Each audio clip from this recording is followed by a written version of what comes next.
Uy, sarap ng ulam. Ay ma, wala tayong kanin? Ay, oo nga no. Juan, ikaw nagsaing, di ba?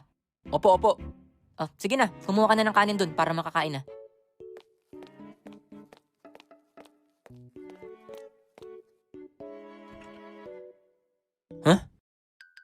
Teka, anong nangyari? Nasaksak ko naman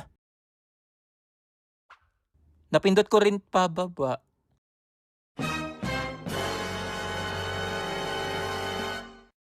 Ay, tanga. Asa na yung kanin? Hindi mo napindot, di ba?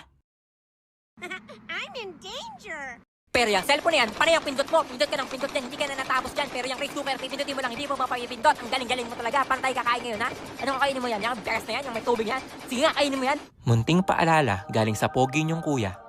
Kalimutan mo na lahat, wag lang ang pagpindot sa sinaing ni mama. Bow.